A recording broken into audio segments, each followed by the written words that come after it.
Yeah, no fucking shit. And I can tell you this with firsthand experience and knowledge.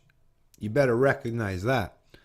Hey everyone, this is a headline once again from CBC News in the politics section.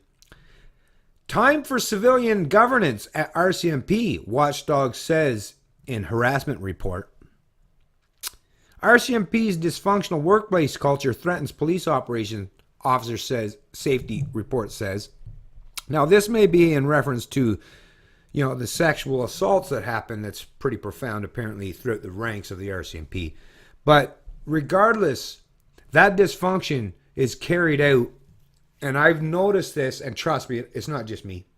Ask Canadians, you'll see a large percentage of us that have lived in communities where it's the Royal Canadian Mounted Police instead of a local or provincial police force that controls law enforcement.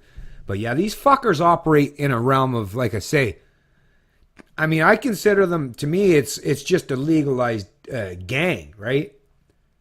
As far as I'm concerned, they're just a bunch of fucking gangs. They're like a collective of mindless sociopaths and control freaks that seemingly operate under the guise of having all the power in the world with no accountability.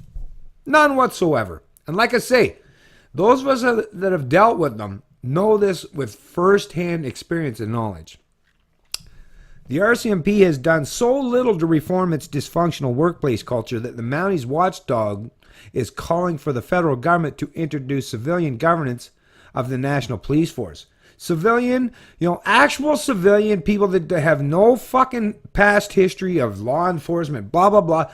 Those are the people that you really, really, really, and yes. Now, of course, they should be paid for voluntarily instead of using the fourth wealth redistribution model. Because people that have to work and abide by actual rules and laws to be gainfully employed, these people that are held to account are much better and much more morally adept at handling these situations and holding governments to account.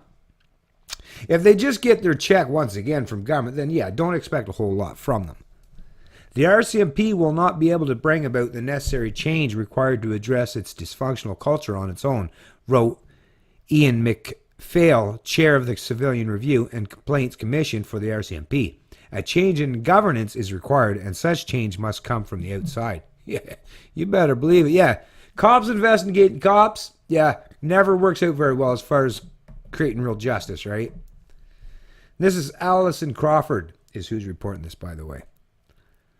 The report into workplace harassment in the RCMP states that bullying and abuse of authority within the force is so bad it threatens its very ability to police the country.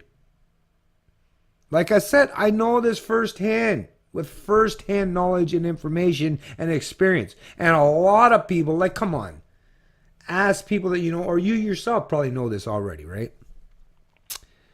Not only have members indicated to the commission that criminal investigations have been undermined by the harassing and abusive conduct of supervisors, but it also appears likely that workplace harassment is aggravating chronic problems of understaffing within the RCMP, wrote McPhail. And that's another thing with the understaffing thing. Let me just say, and I suppose I'll have to go back and look for that particular article, and I'll share it in this video as well as this one, but maybe you're not aware of it if you didn't watch my past video, but in Canada, to become an RCMP officer, there's no longer, like, the requirements have been dropped dramatically. You don't need any formal education. You don't even have to pass any physical exam anymore. You don't even have to be a Canadian citizen. You don't even have to be a Canadian citizen to enforce the laws of Canada. That's how fucking far these fuckers have fallen. Because, good people don't want to go into these positions. So like I say, that race to the bottom is continuing. And the only people they're going to entice into going into these positions are going to create and add to this race to the bottom of this authoritarianism, of no accountability, right? Of being petty tyrants. And like I said, it only gets worse. Like I said, this race to the bottom, very few people benefit. There are some, I won't lie. There are some people that are going to benefit in that race to the bottom. But they're not the average Canadian population, and they're not the good people. Like I say, it's that race to the bottom where the only people that at the end, when you race down the bottom, the only people going to be standing on top are the most devious, control freaks, and sociopaths among us. Is that who you want to end up? Because once you get to that point, like I say, violent revolution is always, it seems far off into the distance, but once you race down to that point, at some point in time, the people, no matter what, will have the courage and conviction to stand up because they realize that it's either that or death, right? Or a life of ineptness and servitude to a ruling class. Once people get to that point, and we're getting there, we're getting closer and closer and closer to that point.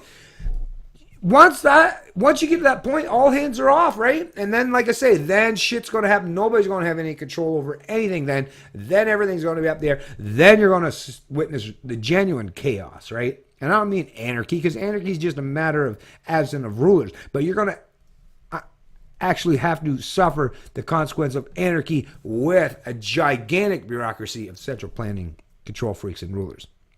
That's much more devastating and destructive than the potential or the pretense of someone coming to your home or whatever to attack you for whatever reason, right? I don't fucking know.